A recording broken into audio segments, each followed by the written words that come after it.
Universidad de Atacama, desde 1857 al servicio del desarrollo de nuestra región y el país. La conferencia que les traigo hoy es sobre todo con el objetivo de transmitirle un mensaje que quiero que se lleven al final de la conferencia. En este breve tiempo, el tema del error humano es un tema realmente bien complejo, bien amplio, y en un tiempo de alrededor de 45 minutos, máximo una hora, que he previsto para esta conferencia, es realmente un desafío poder hablar de todos los aspectos que forman parte del error humano, y es casi imposible. Por eso creo que lo más importante es realmente que se lleven ese mensaje que le quiero transmitir sobre el error humano. Y yo le puse a esta conferencia sobre todo qué son los errores humanos y qué podemos hacer para prevenirlos.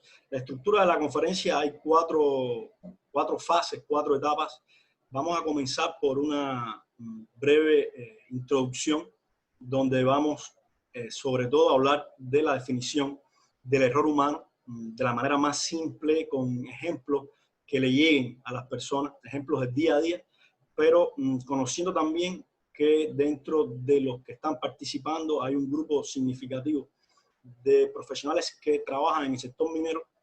También incluí algunos ejemplos para relacionar conceptos e ideas del error humano con el ámbito de la minería. Entonces, en la introducción vamos a hablar sobre todo de la conceptualización del error humano. Vamos en una segunda fase, vamos a hablar del error humano y su relación sobre todo con la ergonomía.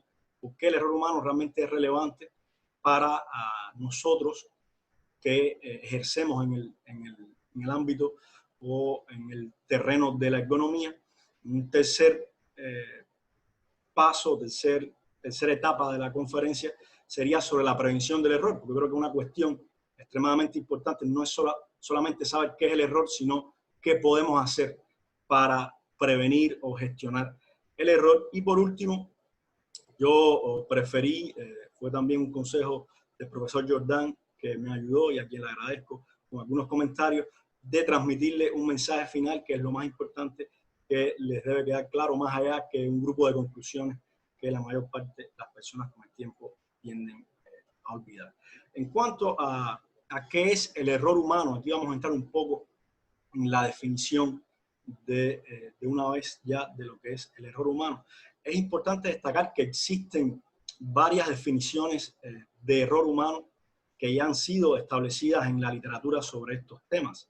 Y la gran mayoría de estas definiciones coinciden en los aspectos fundamentales del error. O sea, es importante destacar que sí pueden haber cierta variabilidad de una definición a otra, pero la esencia es fundamentalmente bastante parecida, y es lo que le quiero transmitir aquí en esta diapositiva, es más bien la esencia de lo que se entiende por error, y vamos a apoyar esto con algunos ejemplos, en vez de irnos a todo un debate con respecto a la parte teórica desde que el error. Vamos a tratar de fundamentarlo a partir de la esencia.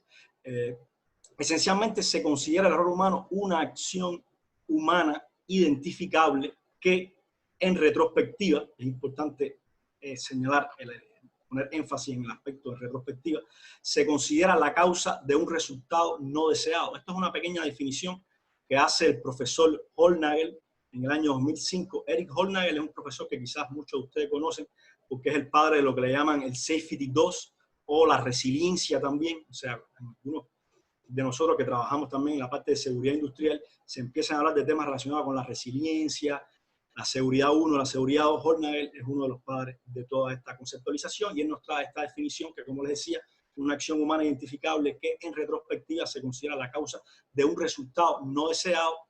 Otra manera de decirlo sería una acción que se materializa o no, porque es importante destacar que existen errores que son por omisión, quiere decir que no solamente es una acción errónea, sino también la no ejecución de una acción es considerada también un error.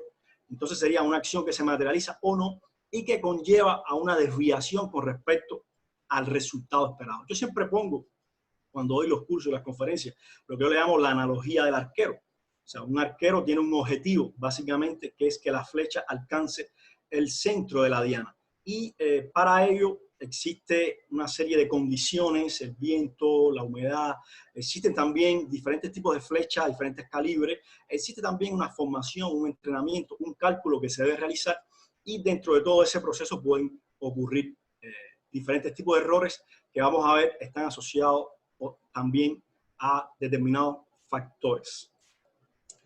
Un ejemplo, yo le pongo aquí el caso número 1, yo le puse Pedro, vamos a hablar de Pedro tiene una consulta en el médico un día entre semana. Pedro puede ser cualquiera de nosotros en la realidad, porque es una experiencia que muchos hemos vivido de alguna manera u otra.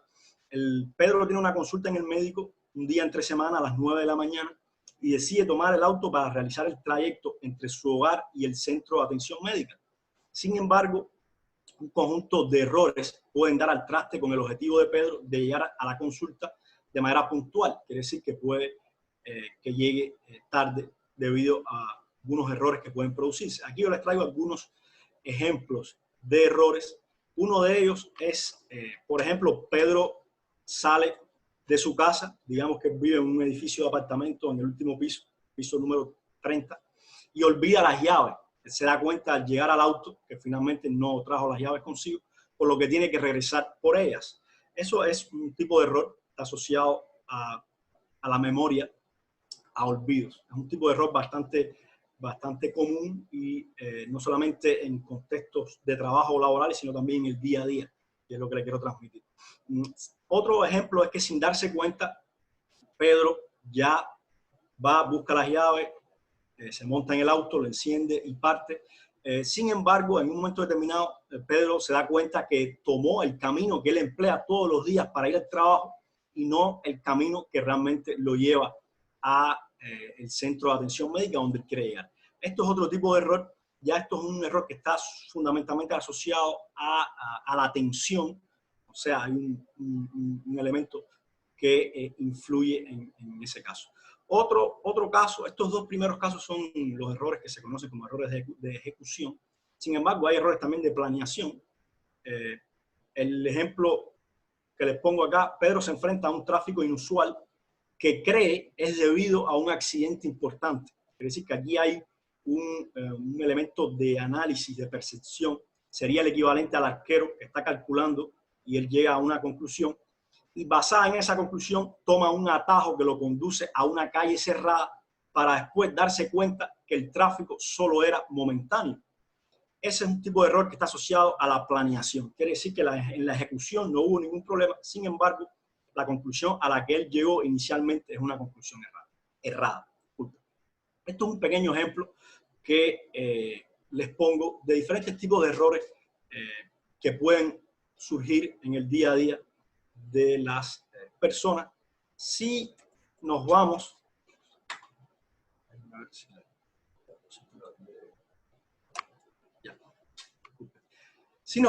al caso de un operador de una pala mecánica, una retroexcavadora, aquí tenemos también otros ejemplos, pero que están más asociados a un humano que está en un contexto de trabajo. Aquí tenemos un visual, tenemos una imagen de lo que está haciendo el operador y digamos que el operador de esta pala mecánica realiza una acción en la dirección equivocada. Quiere decir que empuja el joystick hacia la izquierda en lugar de hacerlo hacia la derecha. Esto es un ejemplo de un tipo de error que puede producirse. Otro ejemplo es que el operador, digamos que realiza una estimación inadecuada de la distancia a la cual él tiene que llevar la carga y digamos que tiene que depositarla en un camión, hace una estimación inadecuada y una parte de la carga cae fuera del camión. Quiere decir que aquí hubo una falta de precisión porque el análisis y el cálculo fue equivocado o errado. Otros dos ejemplos son el hecho de que el operador empuja el joystick muy rápido y la pala se detiene bruscamente. De hecho, para algunos de ustedes del sector de las minas que conocen sobre la operación de este tipo de equipo, efectivamente, cuando uno tiende a mover el joystick muy rápido, la pala tiende a un sistema de seguridad que tiende a bloquear la pala de manera brusca y muchas veces esa vibración hace que la carga se caiga. Eso quiere decir que hubo también un tema de apreciación de la velocidad en mover el joystick.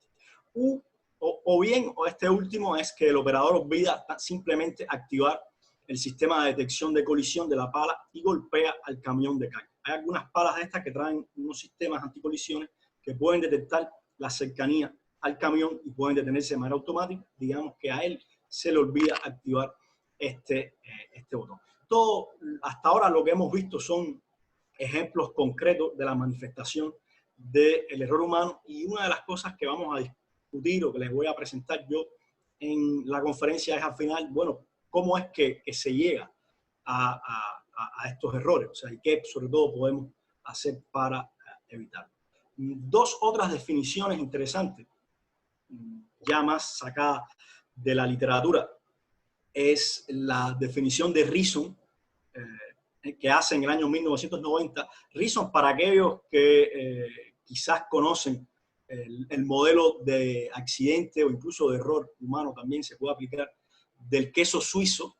El modelo del queso suizo fue desarrollado por James Reason, y él define el error como un término genérico que abarca todas aquellas ocasiones en las que una secuencia planificada de actividades, ya sean mentales o físicas, no logra el resultado deseado. Y cuando estos fracasos o fallos no pueden atribuirse a la intervención de algún elemento de azar. ¿Qué quiere decir la intervención de algún elemento de azar? Digamos, con la analogía del arquero, que el arquero apunta al blanco, dispara la flecha, pero en ese momento, por cuestiones del azar, hay un ave que pasa e interfiere con el recorrido de la flecha, y la flecha finalmente no logra su objetivo. En ese caso no estamos hablando realmente de un error humano, porque hubo un elemento de azar que intervino. Ya después, en el 2010, 20 años después, yo quiero que analicen un poco, que reflexionen sobre la evolución de la definición. Starter y Sidney definen el error humano como una variedad específica de desempeño humano que es tan clara y significativamente deficiente cuando se considera en retrospectiva, que no queda duda de que debería haber sido vista por el ejecutor como deficiente en el momento en que se cometió el acto o se omitió. Aquí el elemento clave que quiero que se lleven es que el error humano casi siempre es error cuando uno lo analiza en retrospectiva. Porque cuando uno está en el calor de la acción, muchas veces los errores no son fáciles de identificar. Si fuesen tan fáciles de identificar, los errores no existieran, básicamente. El error existe muchas veces cuando se analiza en retrospectiva, y por lo general el ser humano a lo largo de la historia de la humanidad ha evolucionado a partir de la mejora continua, y el error también tiene un elemento, digamos, positivo, o al menos el hecho de que después que ocurren los errores se le pueden sacar significado y se pueden hacer muchas mejoras para que no vuelvan a ocurrir, o al menos limitarlo. Y yo creo que esa es la idea, una de las ideas que quiero que se lleven, es que el error humano prácticamente forma parte de la manera en que los humanos vivimos y evolucionamos. La importancia del error. Ahora, una cuestión es, ¿por qué es importante finalmente el error? ¿Por qué es importante que analicemos el error? Bueno, según Oster y colaboradores, en el 2010 hubo un análisis de 700 accidentes de aeronaves, de aviones, entre 1990 y el 2006, y el error humano de los pilotos representó aproximadamente el 40% de los accidentes, mientras que, digamos, las fallas del equipo representaron el 23%, de las cuales la mayoría estuvieron asociadas a fallas del motor. Otro estudio publicado en un informe también de la compañía Boeing en la aviación documentó incluso que hasta un 80% de los accidentes aéreos pueden estar relacionados con errores humanos. Vamos a ver que en diferentes estudios el porcentaje que se le atribuye al error humano u a otras causas puede variar en dependencia efectivamente de la metodología o del procedimiento que se use para atribuir responsabilidad, porque yo siempre digo algo: nosotros vivimos en una sociedad donde prácticamente todos los objetos con los cuales interactuamos a diario y los sistemas fueron creados por el humano. Quiere decir que si hay un error en algún momento o algo pasa, siempre vamos a poder atribuirle a algún humano en alguna situación responsabilidad por lo que ocurre. Pero eso vamos a ver que no siempre es la mejor vía para analizar este tipo de situaciones. Por otro lado, estudios recientes de errores médicos han estimado que los errores médicos causan hasta 251.000 muertes anuales de forma anual en los Estados Unidos, haciendo de los errores médicos la tercera causa principal de muerte. O sea, esto es algo impresionante. Un estudio relativamente reciente de 2017 que plantea que creo que después de las enfermedades del corazón y el cáncer, los errores médicos cuestan la vida a un gran número de pacientes en Estados Unidos, llegando a ser la tercera causa de muerte. En el caso del sector minero, yo preparándome un poco para esta conferencia estuve leyendo y hay un estudio realizado en Australia. Australia es una potencia en temas mineros, como lo es también Canadá y Chile, entre otros países. Un estudio realizado en Australia sobre las principales causas de accidentes en el sector minero encontró que aproximadamente en el 85% de estos accidentes, en particular en las colisiones de vehículos mineros, estuvieron relacionadas con el error humano. Quiere decir que el error humano, como hemos visto hasta ahora, tiene un aspecto que es importante analizar, pues se le atribuyen causalidad asociada a los accidentes. Y vamos a ver que no solamente a los accidentes, vamos a ver posteriormente que no es solamente un tema de accidentes, aunque los accidentes son los que más se conocen por el impacto que tienen tanto en términos de vidas humanas como en términos de desgaste material o impacto económico.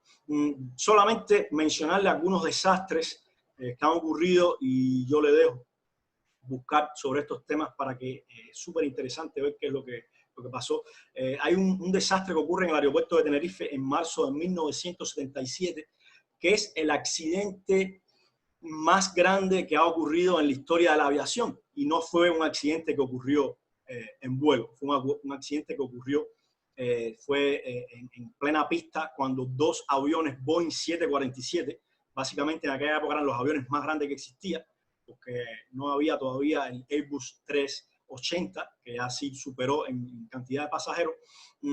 Fueron dos Boeing 747, uno de KLM, una compañía alemana, y otro de Pan Am, una compañía norteamericana, que chocan en la pista. Y 583 pasajeros mueren, siendo el accidente más mortal en la historia de la aviación. Es interesante ver el resumen de qué fue lo que pasó y cómo hubo una serie de deficiencias con respecto a la comunicación, habían problemas de visibilidad con respecto a la neblina, una serie de elementos que representaron o dieron lugar a este accidente. Otro ejemplo es el derrame del Exxon Valdez. El Exxon Valdez básicamente era un supertanquero que transportaba crudo, petróleo, y choca en los arrecifes cerca de la costa de Alaska, y fue el segundo derrame de petróleo más grande en aguas norteamericanas después de la plataforma petrolera en el 2010 Deepwater Horizon. Quiere decir que antes o hasta el accidente de Deepwater Horizon, el Exxon Valdez era muy conocido. Y es interesante que estos accidentes, muchos de ellos, ocurren en la noche. Vamos a ver después por qué, y eso le puede dar un indicio de qué es lo que pasa cuando se trabaja durante las horas de la noche y cómo esto puede influir en el error. Pero la mayoría de estos accidentes han ocurrido durante la noche. Aquí yo les traigo otros dos más rápidos del sector nuclear. Hay uno en Estados Unidos que es el de 3 Mile Island en el marzo del 79, donde hubo la fusión parcial de un reactor nuclear y fue el accidente nuclear más grande en Estados Unidos. Bueno, y a la derecha es una imagen del resultado de la explosión del reactor nuclear de Chernobyl en abril de 1986. Yo les recomiendo a muchos que vayan y busquen una serie de HBO sobre Chernobyl que expone con claridad qué fue lo que pasó, y es real que en algunos momentos hubo elementos asociados a los errores humanos, pero también hubo elementos asociados simplemente a violaciones. O sea, vamos a ver que desde el punto de vista de definiciones, la diferencia, incluso a veces las fronteras no están totalmente claras, pero la gran diferencia entre un error y una violación es que la violación tú sabes cuál es el camino que debes escoger y cuál es el resultado que vas a obtener haciéndolo, y no obstante a eso, uno decide intencionalmente tomar otro camino, tomar otra acción, ejecutar otra acción, y esto puede resultar en un accidente. Hay razones por las cuales las personas cometen violaciones, entre ellas si las reglas no están adecuadas a la realidad, muchas veces van a tomar a hacer lo que se conoce como un bypass o a tomar un shortcut o un camino más corto para cumplir su objetivo. Pero la diferencia fundamental entre un error y una violación es que en el error no hay ese elemento, no tienes todo el conocimiento en la mano en el momento en que tú lo ejecutas, simplemente no sabías. O tomaste la conclusión basada en lo mejor que sabías en el momento que la decisión se tomó, a menos que caiga en las otras categorías de error que están asociadas a la memoria y al olvido. Ahora, hasta aquí hemos hablado de, digamos, sectores industriales, hemos hablado incluso del sector médico, errores de medicación también que están asociados a todo esto, la aviación, sí. Realmente todos estos sectores son los sectores en los cuales el error humano tiene mayor potencial en términos de catástrofe. Y es por esta razón que en estos sectores se ha estudiado con profundidad el error humano. Pero no es exclusivo, el impacto negativo del error humano no es exclusivo a estos sectores, y por eso les traigo acá la industria manufacturera. En los sistemas de montaje manual, por ejemplo, la calidad del producto puede verse afectada por una alta prevalencia de errores humanos y provocar importantes pérdidas económicas. Si bien los errores humanos en la aviación, en la industria química, petrolera, pueden ocasionar accidentes mayores, en el caso de la manufactura no es esta la problemática, ya que un error humano, como vemos en la imagen, si estamos ensamblando, de hecho esto es una imagen de la fábrica de Volkswagen, del e-Golf, que es el único modelo eléctrico de la compañía Volkswagen, que se hace en Dresden, Alemania. Yo tuve el placer de visitar esa fábrica el año pasado, pero lo que le quiero transmitir es que un error en la ejecución de alguna de esas tareas es muy poco probable que traiga consigo un accidente mayor. O sea, el impacto fundamental está asociado, como leíamos anteriormente, a la calidad. Hay un análisis que realiza Falk en el año 2014 en una planta de ensamblaje de autos en Suecia, donde detectan que los errores más frecuentes encontrados fueron, y aquí para que tengan una idea de qué estamos hablando cuando hablamos de errores y problemas de calidad en la manufactura, piezas en posición incorrecta, componentes que fueron ajustados con la fuerza inadecuada, tornillos u otras piezas que faltaban, tubos o cables deficientemente conectados, quiere decir que no se llegaron a conectar completamente, también arañazos o suciedad en las piezas y componentes, incluso la contaminación en el ensamblaje. ¿Qué cosa es la contaminación? Bueno, que algún trabajador olvida un instrumento, digamos, en el motor o en la carrocería.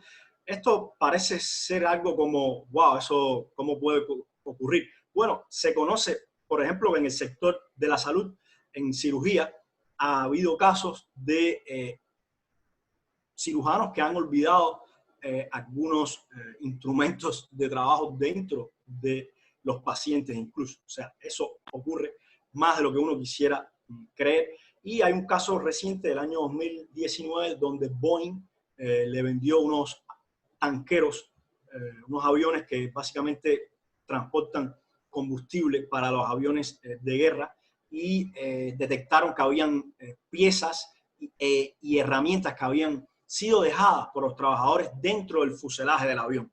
Y eso fue un gran tema, porque Boeing tuvo que replantearse mucho de las cosas, por qué es que estas cosas suceden. En mi caso, yo me especializo en el error humano, más bien asociado a la industria manufacturera.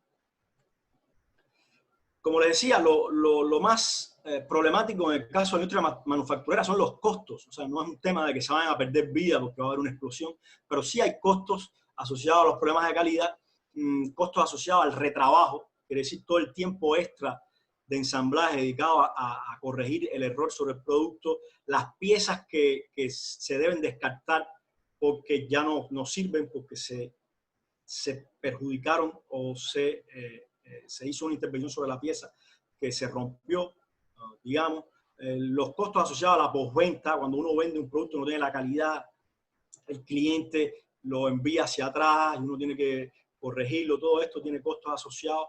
También los costos indirectos como el seguimiento, el tiempo invertido por el personal en esfuerzos adicionales para investigar en reuniones qué fue lo que pasó, y sobre todo en el tema de la imagen, o sea, el costo que muchas veces no se puede apreciar económicamente, pero que está ahí. Aquí a la derecha yo le traigo un ejemplo de la compañía en la cual yo estoy trabajando, haciendo el doctorado. Eso que ven allí, donde está el operario o el trabajador está como apretando un tornillo, eso es una sección de un motor de avión, un modelo PW206C, y uno de los elementos que sin lugar a duda podrán de manera relativamente fácil darse cuenta es la complejidad que tiene esta sección, y es solamente una sección del motor. El motor es mucho más grande. Sucede lo mismo, y vamos atrás, con los autos, y es que hay muchos tornillos, muchos tipos de tornillos, muchos cables que se deben conectar, y todo esto crea una complejidad que presupone, y vamos a verlo posteriormente, una carga cognitiva importante en el trabajador, y es uno de los elementos que pueden influir en el error humano. Ahora, yo les traigo aquí un caso, el caso número 2 de error humano pero asociado al diseño arquitectural. Y Carlos, no sé cómo hacer, porque yo aquí la pregunta es que quiero hacerle a los participantes, básicamente es por dónde se entra aquí a este lugar. Este es el salón de VIP del Banco Nacional de Canadá en el aeropuerto de Montreal. Y mi pregunta es, sin pensarlo mucho, ¿por dónde uno entraría? Yo no sé si... Respondan por el micrófono. Tienen cada uno activar su micrófono y pueden responder la pregunta que hace Yaniel. Sí, si miran rápidamente, la primera impresión... La puerta café. Por la puerta café, ¿dónde está el sensor? Sí, por la puerta café. Rojo. Después que miraste el sensor y analizaste todo, ya te di el indicio. Pero la tendencia normal, y ese es el análisis yo habría roto la mampara de vidrio sin duda. Yo creo que la mayoría de nosotros, incluyéndome yo, que me ha pasado en múltiples ocasiones cuando quiero entrar ahí, la tendencia natural es entrar por las puertas estas de vidrio que se abren. Y uno tiene tendencia a pensar que esta parte de color madera forma parte de la estructura. Claro, uno, como hay muchos que participan aquí, son ingenieros y conocen de cosas estas de sensores y todo eso, uno, bueno, va a buscar este tipo de indicios y ve el sensor y dice, bueno, el sensor está aquí, esta debe ser la puerta. Pero no es la tendencia lógica. Es importante destacar que los humanos pensamos basado en estereotipos. Quiere decir que cuando vemos una cosa, la mayoría de nosotros tenemos una tendencia a relacionarlas con algo. Y es el ejemplo clásico del semáforo de circulación. Los colores rojo quiere decir no puedes pasar, hay peligro. Amarillo es como más o menos, y verde es como safe, es seguro. De hacerlo de otra manera, eso iría en contra de lo que es el estereotipo, en contra de la forma en que los humanos ya han integrado esos elementos en la forma de pensar. Y es lo que sucede con este caso. Y finalmente, ¿por dónde se entra? Efectivamente, como algunos respondieron correctamente. Sí, le vamos a decir a Rodrigo que se omita para la otra, porque a Rodrigo le gusta el tema de error humano, así que... Ya. No, ahí quería decir una cosa, Daniel. Básicamente, lo que pasa es que el error no se puede ver fuera del contexto en el que ocurre. Quiere decir que cuando usted va en un aeropuerto, usted no anda pensando dónde está el sensor, dónde está, cómo se abre la puerta, porque si no, cuando pasen 10 minutos, usted lo que está es decir, se acuesta a dormir de lo cansado que está mentalmente. Entonces usted lo que anda es rápido llegando, y por tanto, en ese contexto donde hay otros factores adicionales, aparte del diseño, que es el tiempo, que uno está apurado, que está entretenido, que está conversando, y es uno de los aspectos importantes del error humano, porque si yo no diseño para que incluso de manera espontánea se tome la decisión correcta, puede ser que, por ejemplo, vamos a suponer que ocurre un incendio o cualquier cosa, y lo primero que usted hace en un momento de presión es tratar de abrir la parte, sí, lo que es transparente, ¿no? No lo otro. Y porque usted no se va a poner en ese momento a tener la super sangre fría de decir dónde está el sensor, que yo soy ingeniero. No. Entonces, eso también es importante. Claro, en la foto es más fácil por el sensor, pero en la práctica normalmente incluso eso sale del campo visual, está arriba. Y por lo general uno no se percata de ese tipo de cosas, y es lo que hace que uno se equivoque, ¿no? Claro. Sí, en la práctica, como decía Jordán, uno no va a entrar a una puerta mirando el sensor. Yo creo que ese es un aspecto. Pero bueno, la Sí, idea creo... pero, ¿sabe? Siguiendo la misma línea de lo que plantea Jordan, ¿ya? Ese ejemplo es muy bueno porque en el fondo te saca de tu sistema cognitivo normal, en cómo tú percibes la realidad. Entonces, en el fondo tú estás hablando de una cuestión que te está induciendo al error. Y esto es muy común en los centros de trabajo. Por ejemplo, en la gran minería, cuando tú miras los camiones CAEX, nuestro sistema cognitivo dice que tú conduces por la derecha y en minería tú conduces por la izquierda. Y esa podría ser una forma de explicar una gran cantidad de accidentes, o sea, por lo menos acá en Chile, que ocurren, digamos, en el tránsito de transporte de minerales. Porque en el fondo tú haces que una persona entre a un sistema cognitivo cuando viene de otro. Cuando tú estás en la ciudad, por ejemplo, normalmente te dicen, oye, hay que cederle el espacio al peatón, pero cuando tú estás en el trabajo y tienes interacción con equipos pesados, equipos en movimiento, la preferencia la tiene el equipo. La tiene el equipo, Entonces, efectivamente. el equipo sale de un sistema cognitivo en su casa y se mete a otro en el trabajo. Y esto lo creo que te induce al error justamente porque te saca el bucle de control. Esa es la... Muy buen aporte realmente con respecto a eso. Eso lo vamos a ver un poco más adelante. Pero la idea era un poco generar ese análisis, porque hasta qué punto a mí me pasó con esa puerta, y hasta qué punto si yo vengo, digamos, estoy estresado, estoy apurado con el vuelo, quiero subir rápido a tomarme un cafecito y a comer algo, porque es lo que básicamente hay en ese salón, es como una mesa buffet, y yo quiero entrar rápido a comer algo y estoy entretenido, digamos, incluso si le añadimos que estoy mirando el celular, porque además me llegó una notificación y no miro mucho, es probable que pueda incluso entrarle bastante fuerte a la puerta. Y ahí es cuando uno se pregunta, bueno, es que esto es culpa mía, esto de quién es la responsabilidad, y eso es lo que a esa pregunta vamos a tratar de responderle posteriormente, pero efectivamente hay cosas que escapan un poco incluso del campo de acción del individuo cuando está en interacción con este tipo de situaciones o de sistemas.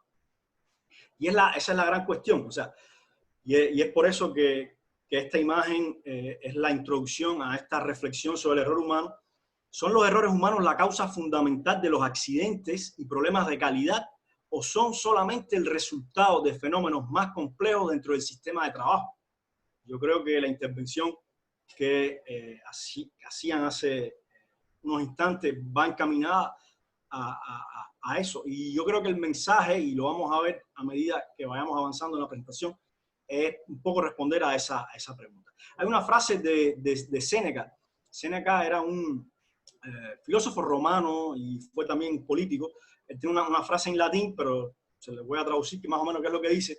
Dice, errare humanum est, sed perseverare diabolico. Básicamente lo que dice esto es que errar es humano, perseverar en el error, quiere decir repetir el error muchas veces, ya eso es diabólico.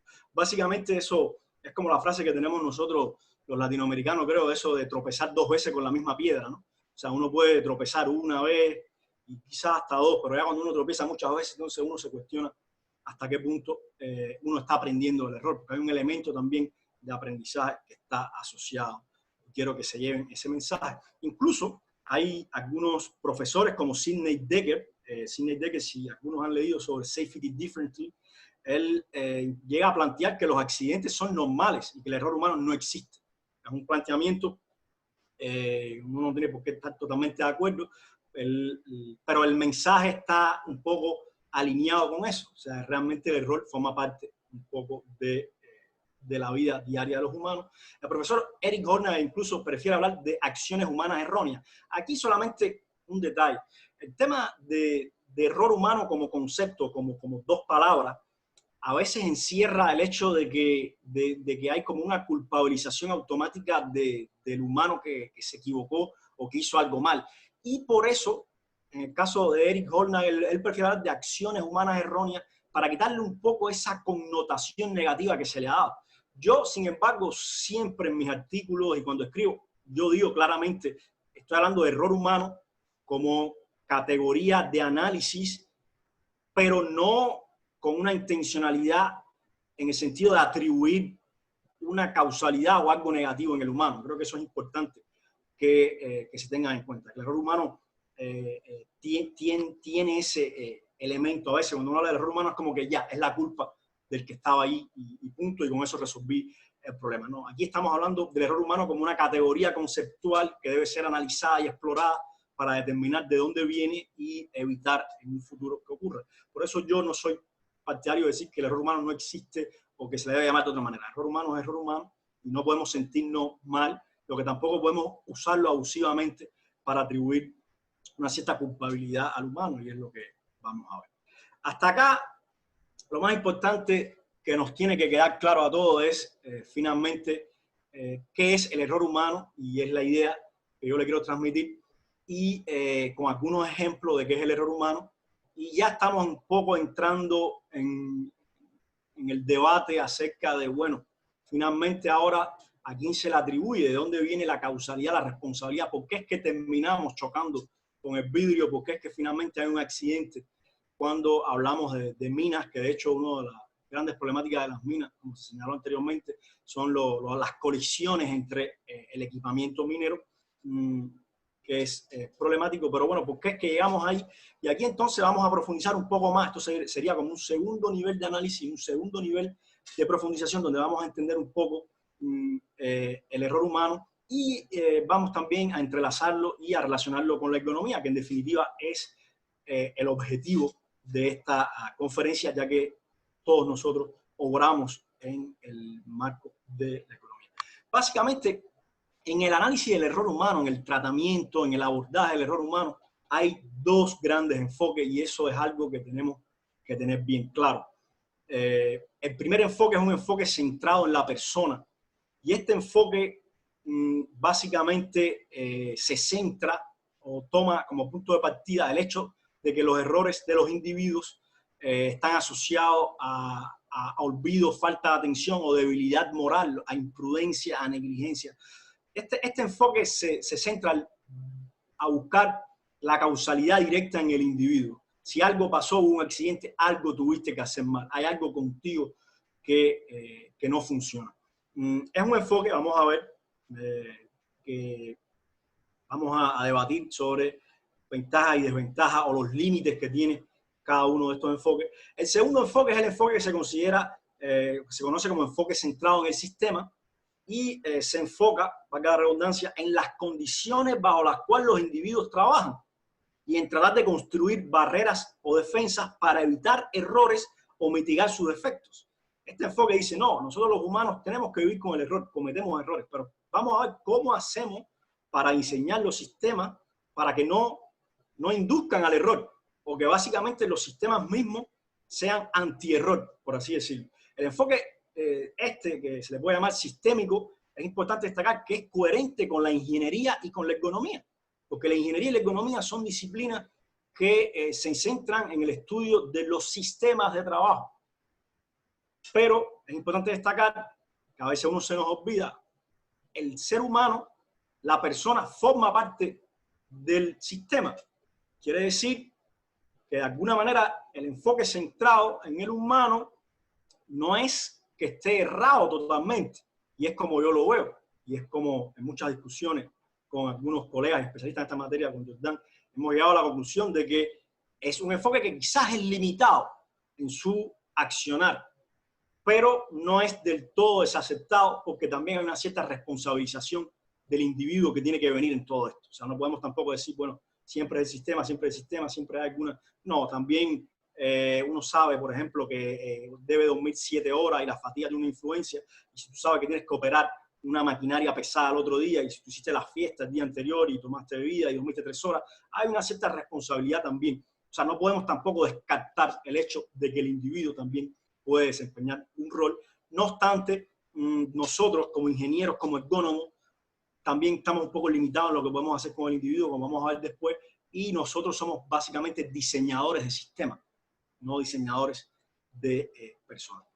Entonces, para profundizar un poco más, el enfoque centrado en las personas, sobre todo cuando ocurren accidentes, problemas de calidad, se pone el énfasis en culpar a los individuos, ya que esto es emocionalmente más satisfactorio que apuntar a las instituciones. Los humanos tienden en general a buscar un culpable de su desgracia. Esto ocurre muchas veces cuando hay un accidente, una explosión donde mueren 200, 300 personas. La gente quiere un culpable, porque incluso vamos a ver que el sistema penal y judicial se basa en la búsqueda de un culpable. Y la búsqueda de un culpable es simplemente binario, o eres culpable o no eres culpable. Y tiene un valor, porque vamos a ver que un culpable, entre otras cosas, ayuda a atribuir responsabilidad material. Cuando hay un accidente, muchas veces hay que ver también quién paga, quién indemniza. Por tanto, atribuir una cierta responsabilidad a alguien ayuda en este proceso. Esto es un poco para entender por qué es que el enfoque centrado en la persona todavía está presente y prevalece en algunos lugares. Y tenemos que entenderlo y tenemos que aceptarlo, no rechazarlo. Tenemos que integrarlo. Como yo lo veo, es que este enfoque tiene que integrarse de manera coherente en el enfoque del sistema. Y como les decía, el sistema legal occidental se basa en la noción binaria de culpabilidad versus inocencia. Quiere decir que la búsqueda de un culpable permite atribuir responsabilidad en procesos legales asociados a litigios. En la práctica, la aplicación de este enfoque muchas veces se basa en la teoría de la elección racional, la psicología de Freud y la psicología comportamental de Pavlov y Skinner. Yo no voy a entrar aquí a explicar, porque todo esto, cada una de estas variantes en las cuales se basa el enfoque centrado en la persona, en la práctica de cómo cambiar los comportamientos, es todo un mundo, pero sí ponerle el ejemplo de que quizás muchos conocen lo que es la seguridad basada en los comportamientos. La seguridad basada en los comportamientos es una técnica, un enfoque que se usa muchísimo en América Latina. Se usa bien poco en Norteamérica, en Canadá. 10 años que llevo aquí interactuando con los medios de trabajo en términos de seguridad y economía, no se usa prácticamente para nada, entre otras cosas porque hubo todo un movimiento sindical y todo un debate sobre hasta qué punto uno tiene que concentrarse en los comportamientos de los individuos, pero se basa sobre todo en la psicología comportamental. Y es importante destacar también que la seguridad basada en los comportamientos no busca tanto los errores como las violaciones. Recuerden cuando le decía el tema que hay una diferencia entre errores y violaciones. La seguridad basada en los comportamientos es útil en lugares en los cuales la cultura de seguridad y la conciencia de seguridad y el respeto de las normas establecidas no es lo suficientemente elevado.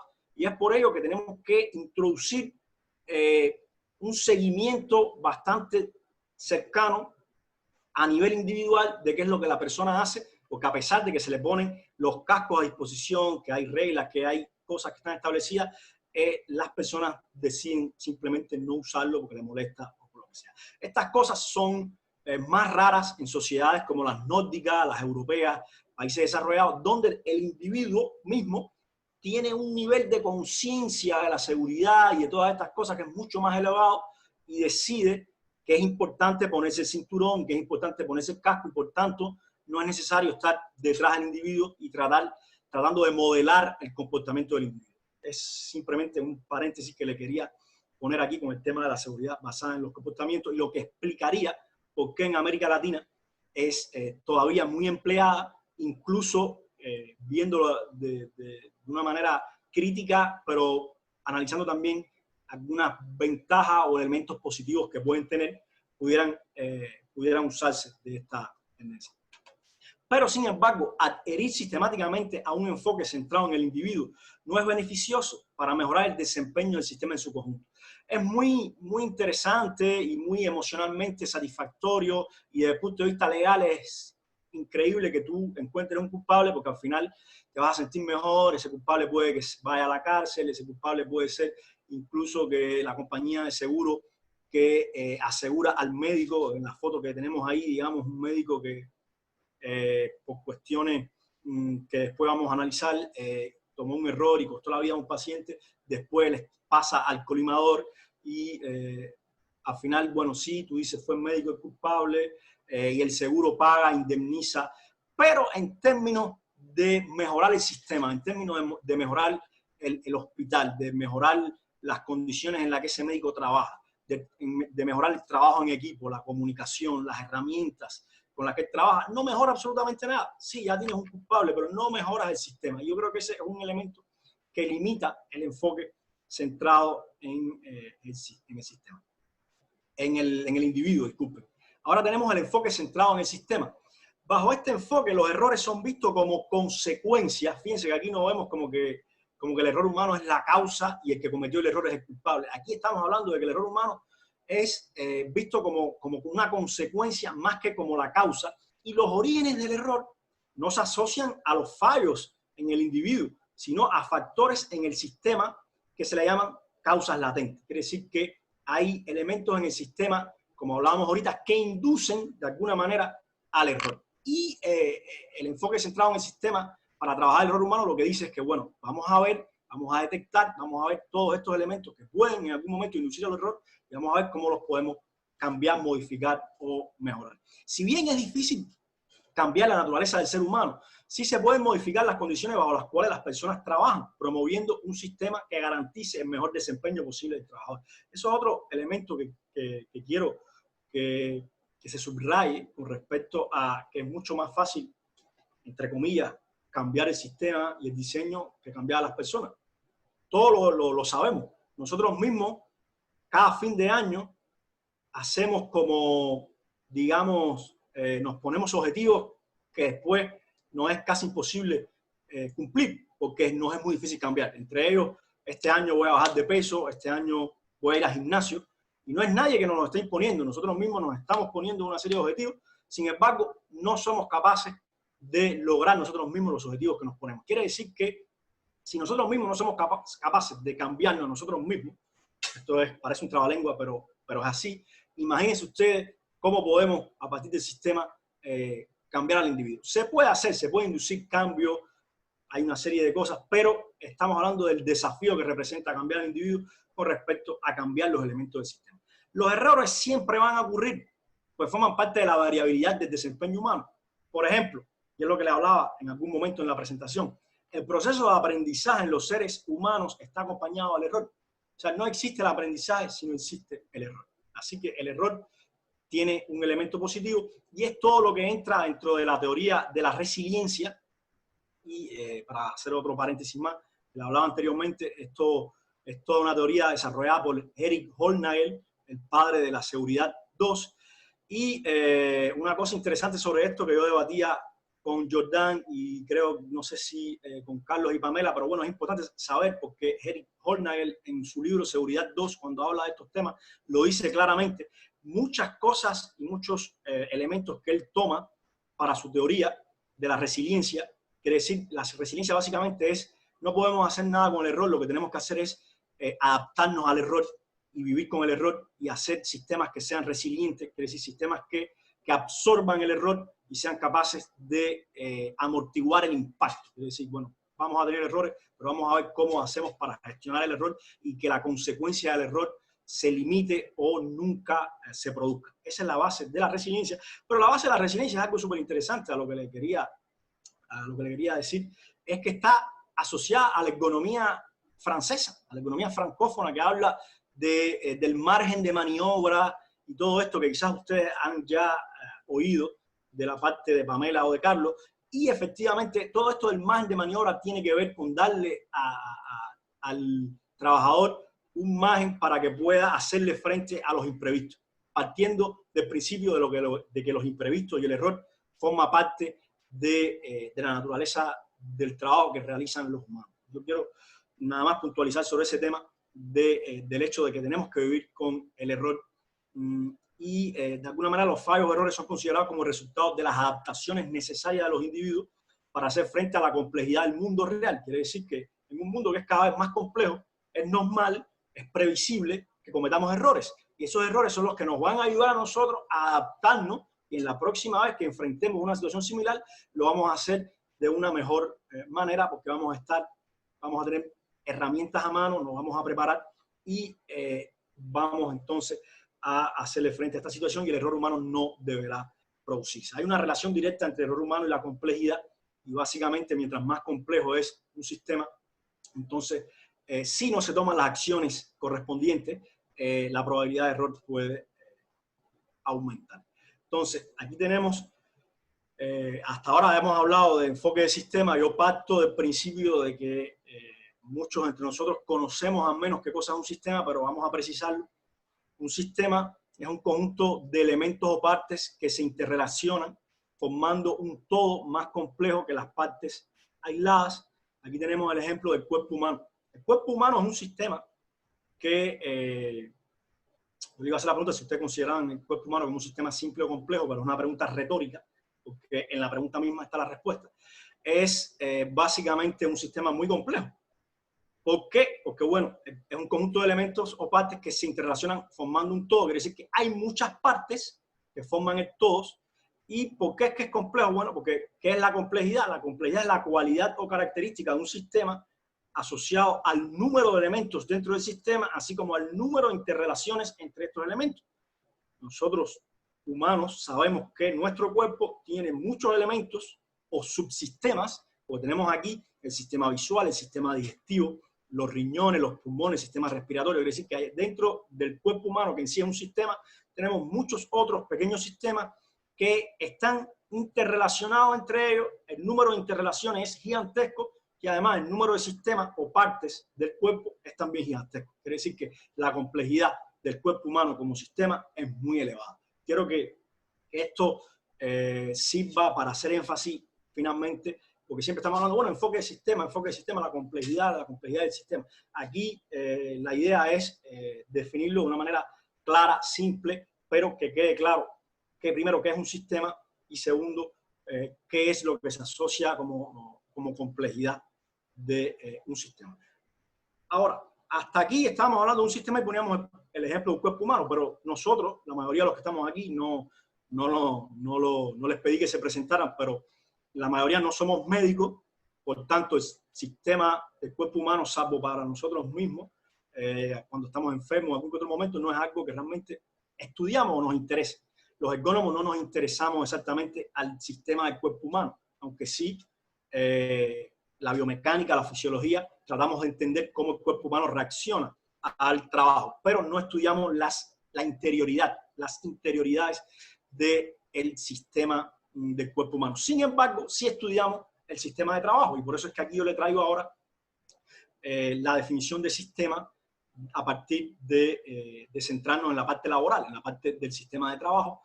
Y aquí yo le traigo una imagen, está en inglés, no le hice la traducción, es una imagen que de una sección de un modelo que fue desarrollado, Jordan, ayúdame ahí, Pascal Carayón, modelo SAPES, fue desarrollado en Estados Unidos, pero con colaboración con Inglaterra o algo así.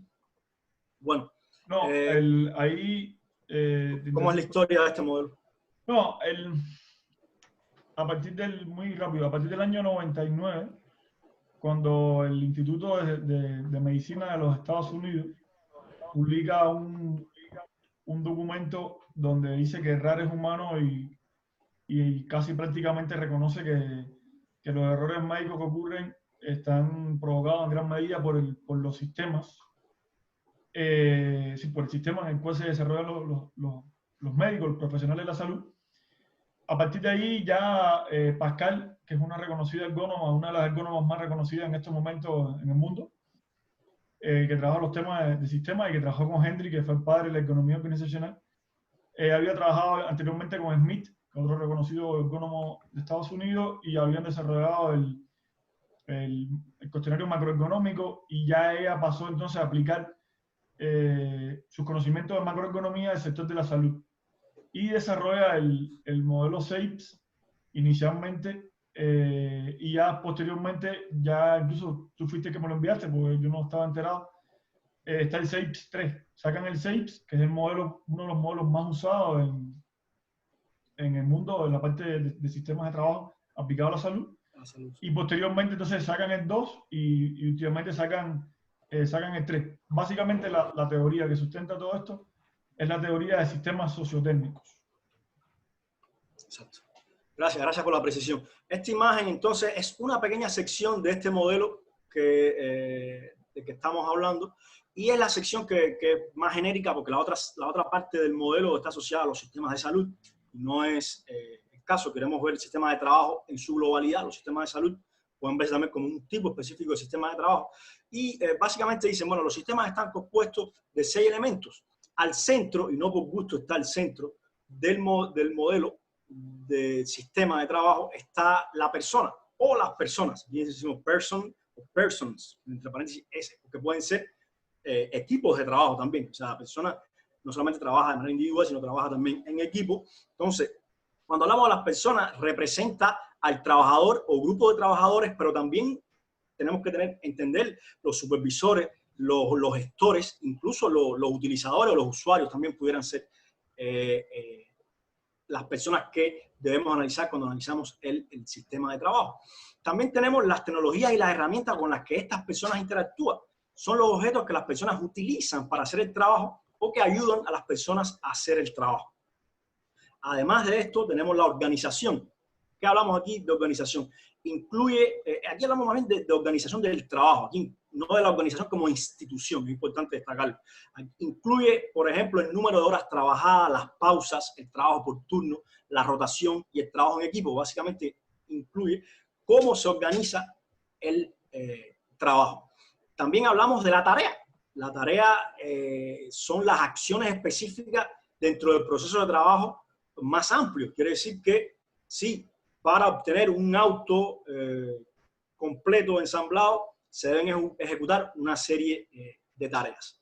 También están lo que se conoce como el ambiente interno, y el ambiente interno incluye, por ejemplo, la iluminación, la calidad del aire, el ruido, el ambiente térmico, el diseño y la disposición del espacio de trabajo. Todos son factores que tienen una influencia, que forman parte del sistema.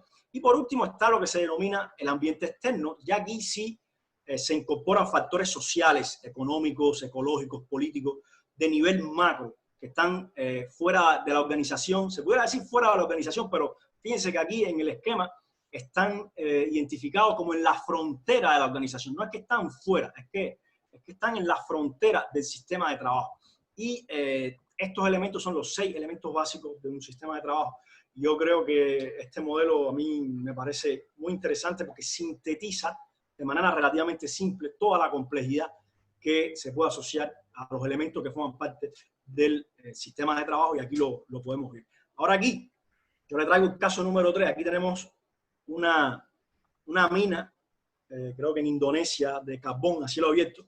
Y si yo le digo aquí, bueno, tenemos un sistema de trabajo, la figura muestra una mina de carbón en Indonesia, defina e identifique los elementos del sistema de trabajo. Y ahí les pido que abran algunos los micrófonos, los que quieran participar, y me digan si vamos a utilizar el modelo que vimos anteriormente con los 6 elementos que forman parte del sistema de trabajo.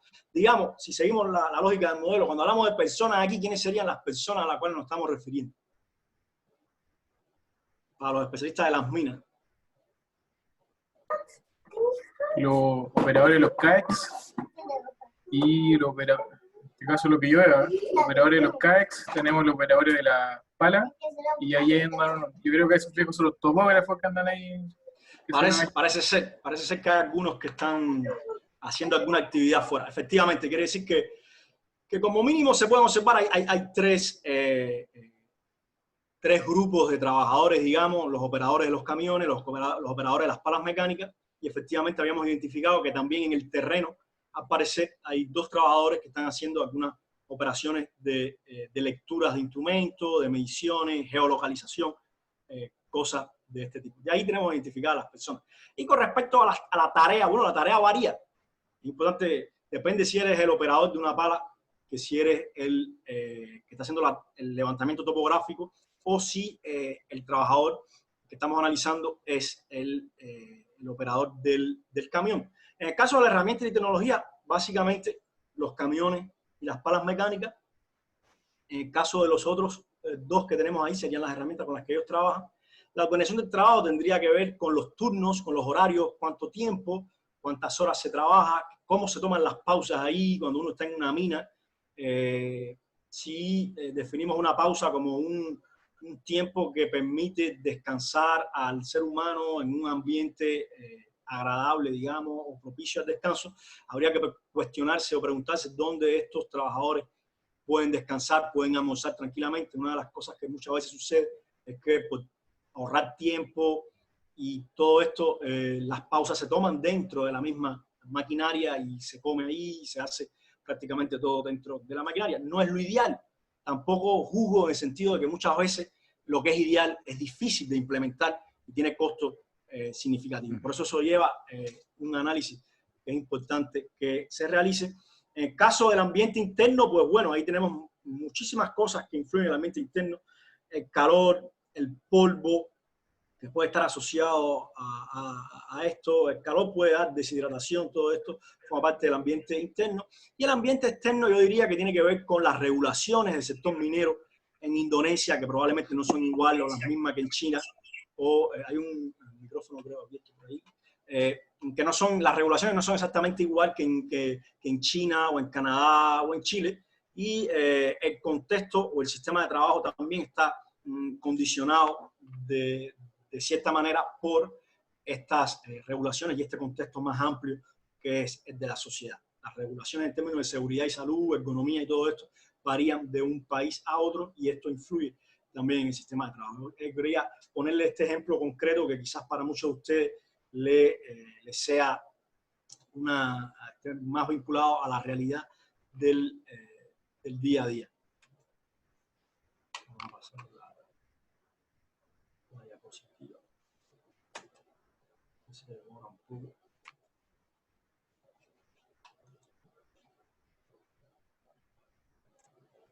Okay. Bueno, aquí les voy a presentar rápidamente algo que es clave. Le había hablado del modelo del queso suizo, que fue desarrollado por James Reason, uno de los que había hecho la definición de error humano. Y para muchos que trabajan en la parte de seguridad industrial y todo eso, el modelo de queso suizo es un clásico. Y el modelo de queso suizo está alineado con el enfoque de sistema. Y como ven aquí, la acción visible del trabajador, quiere decir el error, es la que provoca las pérdidas. Y tenemos en un extremo al trabajador. Pero sin embargo, estas pérdidas que están asociadas a actos específicos del trabajador, casi siempre están vinculadas a lo que se conocen como condiciones precursoras. Las condiciones precursoras se podrían definir como todos aquellos elementos que inducen de alguna manera al error. Y también hay otros elementos dentro del sistema, como la organización del trabajo, la supervisión, que tienen deficiencia, que dan como resultado el acto visible o específico que el trabajador comete. El modelo de queso suizo de Reason explica básicamente cómo en un sistema donde el humano se desempeña existen diversas defensas, barreras y salvaguardas que pueden ser penetradas por una trayectoria generando pérdidas en forma de accidentes o de problemas de calidad. Entonces la acción del trabajador es lo que se llama en ese modelo como fallo activo, y los huecos en el queso, en cada slice de queso, en cada tranche, en español eso sería, cada lasca de queso, sería lo que se llama fallo latente. Rebanada, exacto, gracias.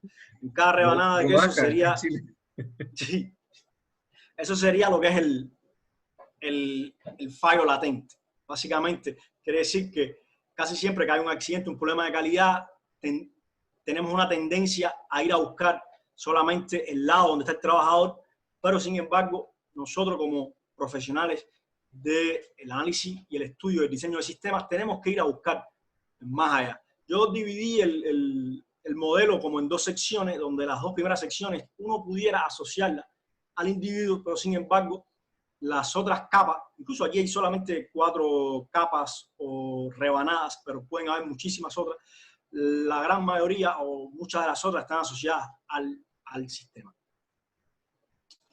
Ya hasta acá hemos hablado de sistema, de qué es lo que forma parte del sistema. Aquí les traigo, solamente para refrescar un poco la definición de economía que ustedes conocen, nosotros hacemos mucha referencia a la definición de la Asociación Internacional de Economía, pero Jordan y yo haciendo un análisis de otras definiciones, incluso de otras asociaciones, incluso de la Sociedad de Economía en Lengua Francesa, en términos de definición, son bastante similares. Si uno entra en la Asociación Canadiense de Economía, la Asociación de la Human Factor and Economic Society de los Estados Unidos, la inglesa o de la IEA, en general hay muchos elementos que son comunes. Lo que puede variar un poco es cómo se aborda, cómo se trabaja en la práctica con respecto, por ejemplo, a la Escuela Human Factor y la Escuela Francesa, pero en el fondo hay muchas similitudes. Y la economía de factores humanos es la disciplina científica que se ocupa de la comprensión de las interacciones entre los seres humanos y otros elementos de un sistema, y la profesión que aplica la teoría, los principios, los datos y los métodos para diseñar con el fin de optimizar el bienestar humano y el rendimiento general del sistema. A mí me gusta una pequeña definición que hace Decker, donde él dice que la ergonomía ayuda a diseñar sistemas, tanto de ingeniería como organizacionales, que minimicen las oportunidades de error y maximicen las oportunidades de detección y recuperación de errores. Eso que está ahí en ese cuadro encerrado en rojo es un poco la esencia incluso de lo que hablábamos de la resiliencia. Quiere decir que diseñar un sistema que sea capaz de cumplir eso que Decker está planteando equivale a diseñar un sistema que es resiliente. Quiere decir que va a minimizar las oportunidades de error y maximizar las oportunidades de detección, pero también de recuperación. Quiere decir que si hay algo que ocurre, nos vamos a recuperar, nos vamos a sobreponer y vamos a ser capaces de evitar o mitigar el daño que puede estar asociado al error. Solamente puntualizar que en términos de error humano, aunque la ergonomía es bien amplia, hay tres grandes familias o subcategorías dentro de la ergonomía. Una manera reduccionista de enfocarlo, pero que es bastante cercana a la realidad. Está lo que es la ergonomía física, que de hecho la gran parte de los programas de ergonomía clásicos se encaminan a la ergonomía física, donde ahí hablamos los temas de antropometría, biomecánica, fisiología, temas similares como eso. Pero también tenemos la ergonomía cognitiva, y la ergonomía cognitiva se refiere a los procesos mentales. ¿Por qué le traigo el tema de la ergonomía cognitiva y por qué hago énfasis en la ergonomía cognitiva y no en las otras ergonomías? O al menos no tanto en la física, por ejemplo. Y es que el error humano en gran medida está asociado a la ergonomía cognitiva. Hay algunos elementos organizacionales, pero fundamentalmente a la ergonomía cognitiva. Y la ergonomía cognitiva, como le estaba diciendo, se refiere a los procesos mentales como la percepción, la memoria, el razonamiento, la respuesta motora. También está asociado, por ejemplo, a la atención. Esos elementos forman parte de la ergonomía cognitiva y son los elementos que por lo general están estrechamente vinculados al error.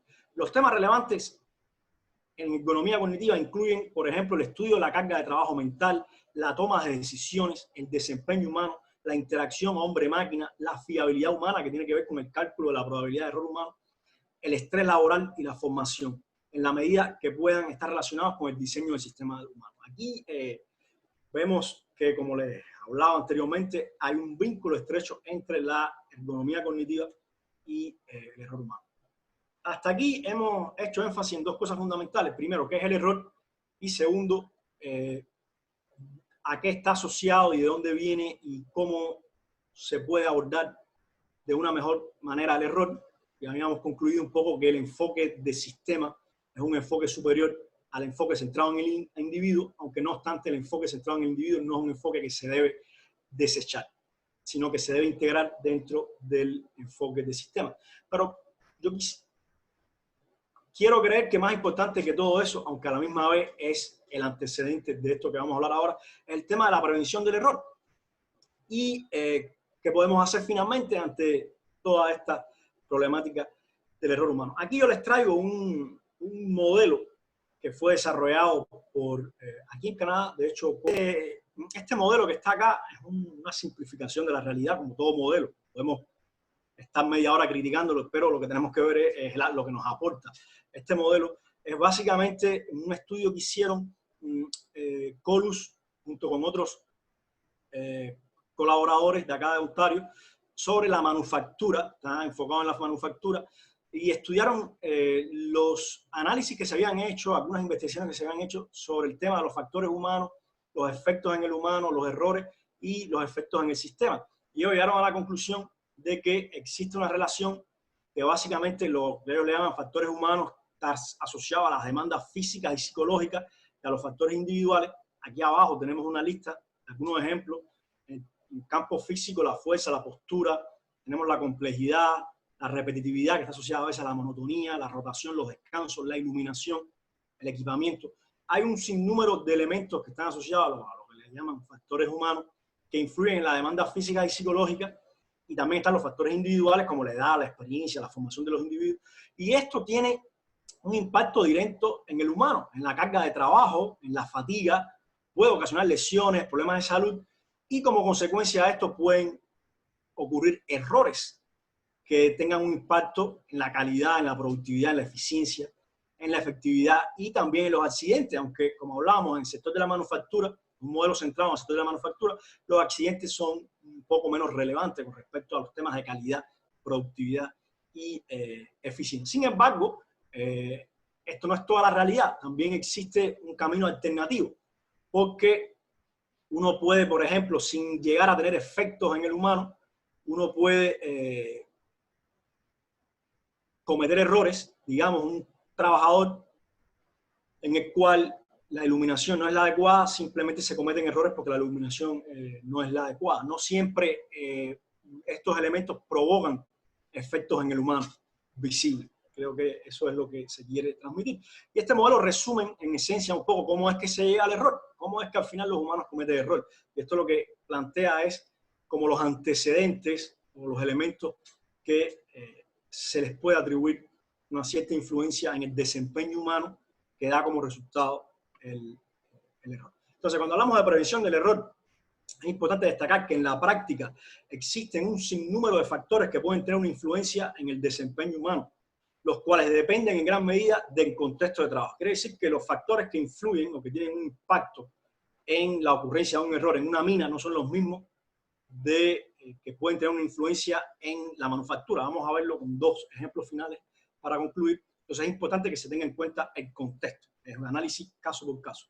Las causas de los errores se asocian frecuentemente al diseño del sistema de trabajo, esto es algo que ya sabemos, o a algunos elementos del entorno de trabajo, como por ejemplo la carga de trabajo, el ritmo de trabajo, el contenido complejo, las instrucciones poco claras, entre otros. Pero vimos anteriormente que hay muchísimos elementos que influyen. Existen, importante destacarlo, no lo vamos a presentar, porque no es el objetivo de la conferencia, existen métodos y técnicas desarrolladas para el análisis del error humano. Quiere decir que el análisis del error humano no se queda a un nivel teórico en el cual solamente hablamos de economía cognitiva, de sistemas, sino que existen, como mismo existen herramientas como el método RULA o el método ERIN para analizar posturas de trabajo y carga biomecánica, o la ecuación de Nash. También existen métodos para analizar los errores humanos y sus posibles causas. Y estos métodos permiten guiar al analista en la identificación de los tipos de errores posibles, así como sus factores contribuyentes, que es lo que se le llaman las condiciones precursoras. La base de la prevención del error humano es, y es como yo lo veo, el cambio de paradigma de una cultura centrada solamente en el individuo a una cultura centrada en el sistema y los diversos factores de influencia en el desempeño humano. Porque en última instancia hay que atacarse al sistema, hay que atacarse a los elementos que forman parte del sistema. Aquí no estoy hablando del sistema político, no quiero que se entienda de esa manera, estamos hablando del sistema de trabajo. Cuando digo atacarse no es destruirlo. También aplica. También aplica, hay muchas cosas estas que también aplican. Por eso yo siempre digo, hay que mejorar el sistema, hay que ver cuáles son los elementos que tenemos que encontrar y efectivamente se puede, sin lugar a duda, trazar una analogía con los sistemas políticos, porque al final también son sistemas compuestos por individuos y siempre queda la cuestión, ¿pero es culpa del sistema o es culpa del individuo? Entonces yo creo que hay una responsabilidad ahí que se comparte y cambiar el sistema también incluye cambiar la mentalidad del individuo, porque todos nosotros somos individuos que operamos el sistema. Pero esa creo que es la idea fundamental, que al final en el error humano tenemos que ir a identificar esos elementos que inducen el error dentro de los sistemas. Vamos a terminar con dos pequeños ejemplos sencillos de cómo se realizaría una identificación de algunos factores en dos contextos de trabajo que influyen en la ocurrencia del error humano. Aquí tenemos una fábrica en Israel de SodaStream. SodaStream es como una compañía que vende, creo que son unas máquinas las cuales estas botellas se ponen y tú puedes obtener agua carbonatada en tu casa, básicamente. Es la idea, entre otras cosas, que producen SodaStream, si mal no recuerdo.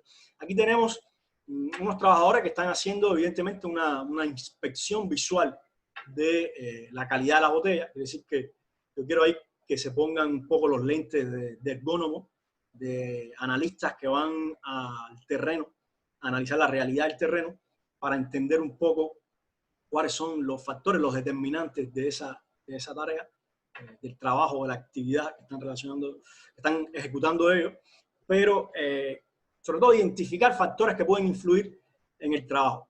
Ahí, una vez más, les pido que abran los micrófonos y que me den algunas ideas de si pueden ocurrir errores, como digamos que un error puede ser una botella que tenga un desperfecto, pero sin embargo, en vez de rechazarse cuando se da la inspección, se acepta y finalmente uno obtiene al final de la línea una botella que tenía un desperfecto porque hubo un error. ¿Qué factores ustedes creen asociados a ese sistema de trabajo que puedan tener una influencia, digamos, en la probabilidad o en que puedan ocurrir errores? Esa es la pregunta que yo les hago y les pido a aquellos que tengan alguna idea, si quieren participar también, de que nos den alguna idea sobre eso, en términos de tareas de inspección visual y de factores que pueden estar influyendo. ¿Se les ocurre algo? La velocidad. ¿Quién me habló por aquí? No escuché, ¿puedes repetir? No, Carlos acá, pero eso va avanzando, me imagino, ¿no? Sí, va avanzando. Sí, es una línea, sí, un video. La velocidad con la que avanza, por ejemplo. Alcanzar a mirar bien. Claro, la velocidad con la que avanza tendría una influencia, por ejemplo, en la presión de tiempo, ¿no? El tiempo que la persona tiene para mirar, efectivamente. Otro elemento que pudiera influir. La luminosidad. Exacto. Eso es un elemento clave, que es un elemento que no ¿El ruido?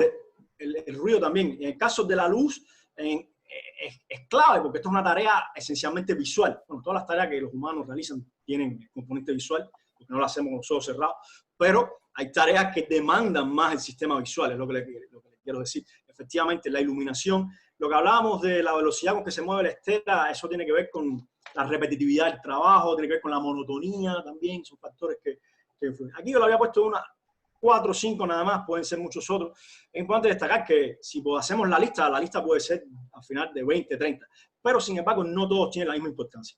Y por eso los métodos que existen para analizar el error humano te permiten evaluar, no solamente identificar los factores que influyen en el error, sino también evaluar el peso, porque no todos tienen el mismo peso. Y hay estudios de laboratorio, estudios que te dicen, en dependencia del tipo de tarea, cuál es el peso. Porque en la vida real uno no hace nada con identificar 30 factores, porque los recursos que tenemos para cambiarlos, modificarlos o mejorarlos no son ilimitados, entonces casi siempre va a ser difícil mejorar 30 factores a la vez. Por eso es más importante que identificar 30 factores, identificar entre 5 o 10 factores que tienen una influencia importante a los cuales nos podemos atacar para mejorarlo dentro de un plan estratégico. Aquí hablábamos de la iluminación, efectivamente, del ritmo de trabajo, la monotonía, la repetitividad. El inconfort postural también puede ser un elemento, porque cuando uno empieza a tener dolores por aquí y por allá, empieza como a desconcentrarse. Y la fatiga visual, que de alguna manera la fatiga visual está relacionada con la iluminación y con la tarea, viene siendo en el modelo un efecto de estos factores, un efecto intermediario entre la iluminación, el ritmo de trabajo y todo esto, y el error humano. Esto es un caso que pudiéramos decir relativamente simple, aunque nunca se debe, yo siempre aprendí eso de la economía francesa, incluso los trabajos más simples nunca se deben subestimar, porque hay una complejidad inherente que está intrínseca a la tarea, que es real. Lo que también es real es que no todos los trabajos tienen el mismo nivel de complejidad, y aquí yo les traigo un ejemplo en el cual, y aquí estamos hablando, digamos, de un piloto o en este caso es alguien que está aprendiendo a volar, y aquí yo le digo, bueno, identifica algunos factores en el sistema de trabajo, estamos hablando, digamos, que es un piloto que está volando ese avión, que pueden influir en los errores. Ya vemos que, como les decía, los factores varían mucho en dependencia del contexto. Alguien que se atreva a decirme qué pudiera influir ahí en los errores. La radiación. El tiempo de descanso. UV. El tiempo de descanso, efectivamente, la fatiga. El tiempo de descanso se asocia mucho a la fatiga. De hecho, en la aviación civil es uno de los grandes temas que se trabaja y se reglamenta el tiempo, sobre todo por el tiempo de los cambios horarios, como los pilotos que vuelan grandes, que se desplazan de un hemisferio a otro, hay temas de cambio horario, el tiempo que conducen el avión también, y entonces tienen incluso establecido estrictamente, de manera estricta, la cantidad de horas que pueden volar, la cantidad de horas que tienen que descansar. Sucede lo mismo, tengo un amigo acá en Canadá, que él maneja una rastra en Estados Unidos y Canadá, y él me decía, nosotros nos dan un seguimiento muy cerrado de la cantidad de horas que trabajamos, la cantidad de horas que descansamos, incluso los camiones tienen detectores para saber eso. Efectivamente, la fatiga asociada a los tiempos de trabajo, el tiempo de descanso es un factor, otro factor que se les ocurra. La postura estática mantenida. La postura estática mantenida. O sea, aquí volvemos un poco a la parte física y efectivamente los elementos físicos tienen un impacto, pero piensen un poco más allá de lo físico en la parte cognitiva, porque aquí es un trabajo fundamentalmente cognitivo. ¿Qué puede, el casco que él tiene puesto ahí, para qué? ¿Qué está haciendo él ahí con eso que tiene puesto, los audífonos y el micrófono? ¿Eso qué cosa es? ¿Qué es lo que... La formación, ¿alguien me habló por ahí? La formación es un elemento que influye efectivamente. La comunicación también. Comunicación. Yo le decía, porque eso es un trabajo, él comunica con el que está al lado, que es el copiloto o el supervisor, comunica con la torre de control. O sea, todos estos elementos influyen. Hay un sinnúmero de elementos que influyen. Otro elemento que influyen es el diseño del tablero que él tiene delante. Bueno. No es por gusto que hay un botón rojo, un botón blanco. O sea, el posicionamiento de todos esos botones, la información que recibe, influye en cuando él tenga que tomar algunas decisiones, a qué altura está, en qué ángulo tiene, todo eso influye en el desempeño del piloto. Como hablábamos, efectivamente la formación, como dijeron correctamente, la comunicación, el trabajo en equipo, que está relacionado un poco con la comunicación también, la experiencia del piloto, que son elementos personales, la fatiga, lo habíamos dicho, el diseño de los controles, como les decía, las instrucciones de operación también, o sea, no lo vemos ahí, pero normalmente cuando suceden algunos problemas en la aviación, enseguida ellos tienen al lado unos manuales con instrucciones bien claras. El diseño de esas instrucciones que estén claras, que estén precisas, influyen. El uso de listas de chequeo y otra cosa. Los esquemáticos. ¿Lo qué? Los esquemáticos de los displays. O sea, los usos de colores de las pantallas que están usando. Efectivamente. O sea, ahí eso entra. Yo puse diseño de controles como para referirme a todo eso, pero creo que sería, porque el diseño de control viene más asociado, serían los displays, las pantallas de visualización, a la información a la que tiene acceso, efectivamente. Ahí tenemos que ver todo el tema que tiene que ver con el contraste, con la luminosidad, con el tamaño de los caracteres. Y no solo eso, es cuando también tienes mucha información o muy poca información. También, o sea, todas esas cosas influyen, efectivamente. La cantidad de información, porque eso entra dentro de la parte que tiene que ver con la carga de trabajo mental. Y nosotros los seres humanos, la capacidad de trabajo físico es limitada, pero la capacidad de trabajo mental también. Entonces tenemos que diseñar ese sistema teniendo en cuenta esos elementos. Muy buena intervención, efectivamente se añade a esos elementos. O sea, no solamente el visual, sino el contenido y la cantidad de contenido. Porque el tema es que uno debe también poner contenido que sea relevante a la operación que en ese momento se está ejecutando. Una serie de elementos. Esto creo que son dos ejemplos, ya aquí estamos casi llegando al final.